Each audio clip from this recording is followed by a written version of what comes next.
Hey then, welcome back to Red Spark's Crypto Blog for your crypto and Cardano news, analysis and tutorials. In this video, I'm just going to amalgamate different clips that I've done on technical Cardano concepts explained in a hopefully non-technical way.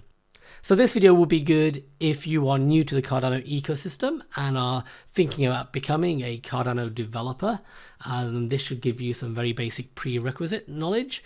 And it's also good if you're just a non-technical person that wants to have a slightly better understanding of the inner workings of Cardano. The topics that I cover here is by no means comprehensive. It's just really the areas I've touched upon as I've been going through some Hello World tutorials. I think as I further my own knowledge, as I do more tutorials, I will continue to either add to this video or do further additional videos in this series as well.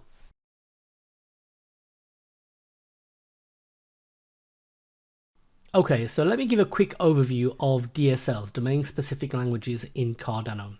When you write a Cardano smart contract, you can write it in a range of different languages over here, but ultimately they all get compiled down into UPLC, Untyped Plutus Core. This is the actual language that is interpreted by the Cardano validator nodes. So this UPLC gets sent to the blockchain where it sits permanently, cannot be changed. And then that smart contract handles any transaction requests coming into it and either approves or denies those transactions. That's what these little policemen are. And anyone that's studied computer science knows that this isn't a unique model. Most languages out there, like Java, Python, you name it, they're what we call higher level languages. They will compile down into assembly, and then assembly compiles down to machine code, which is the actual zeros and ones, which is what computers ultimately interpret. So UPLC is a little bit similar to assembly code. That's the way to think about it. So in terms of the higher level languages that you can use to come up with your UPLC, well, the original was Plutus, which was just pure Haskell. That's the one that IOG have been sort of promoting. But since then, we've also now got Akin. Akin is a new language. It's inspired by Rust, TypeScript, Elm, and a few others. But it's very easy and very familiar for anyone who's used any of those languages. So highly recommend checking that out. Plutus is pure TypeScript. So it's essentially just TypeScript code, but you're using it to compile down to UPLC. And then Option is very similar. Pure Python code, and then that gets compiled down into UPLC. Now, what I've just talked about is what's known as the on-chain code. So this UPLC sits there on-chain dealing with requests for various transactions that are coming into it. Now, these DSLs are focused on coming up with this UPLC file, but they don't focus on how you actually ship this UPLC file to the blockchain, or likewise, how do you create new transactions to interact with this UPLC smart contract once it is on the blockchain. So that sort of creating transactions and sending them, that sort of interaction with the Cardano blockchain, that is what's known as off-chain coding. And for that, there are additional tools that can be used. So when Plutus first came out, you would just use pure Haskell to create transactions and send them to the blockchain. But then we also have Lucid, which is effectively TypeScript. It's a subset of TypeScript that can be used to create transactions for the Cardano blockchain. Koios Plutus, so this is actually a wrapper around Koios. So what Plutus have done is they've got very tight integration so that it almost feels like you're just using one single package. You're using Plutus, and it allows you to do the on-chain, and it allows you to do the off-chain. But behind the scenes, it's the off-chain portion of it is a wrapper around this other tool called Koios or Koios. And then PyCardano, which uses pure Python to create transactions and submit them to the blockchain.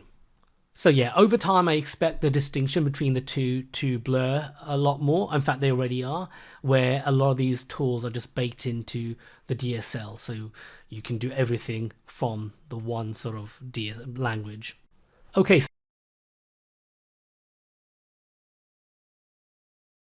I thought it'd be helpful to give you a quick overview of how transactions and smart contracts work on Cardano.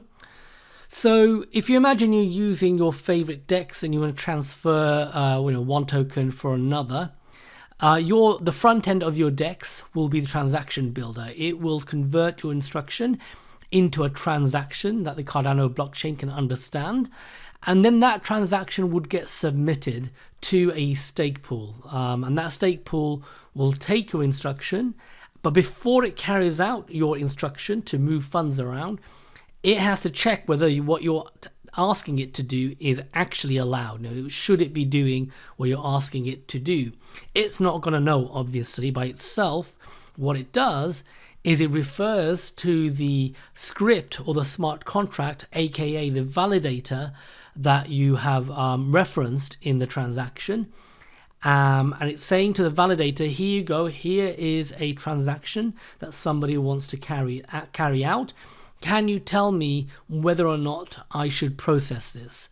And so the on-chain portion of this entire sort of smart contract process, the on-chain script, is simply evaluating your transaction and giving a yay or a nay, yes or a no, whether or not you're allowed to do that. And that's why that part of it is stored on-chain, because that is the logic that you don't want anyone to tamper with. Whereas the transaction building side, that can be anybody can create any transaction. It doesn't matter. You might be thinking, well, what if somebody creates a fake transaction and says they want to move money out of my account? Well, that's why the validator is so important. The validator will be checking, in that case, it'll be checking the credentials and the signatures to make sure only authorized people are constructing the transaction that you're wanting to do. So that's why the validator is so important. And that's why a smart contract on Cardano can sometimes be called a validator. It's just checking the various information the transaction is giving it, and it's just simply saying yes or no. And then that gets returned to the stake pool. And if the stake pool gets a yes, it'll carry out the transaction. If it gets a no, it won't carry out the transaction.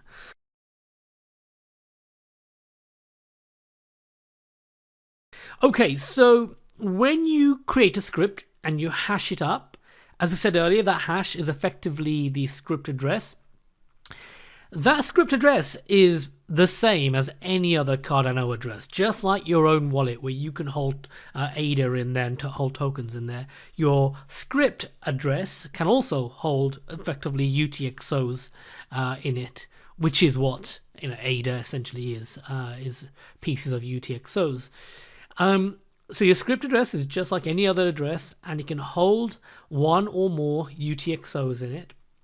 And one thing that happens when you publish your script online is that in addition to having that address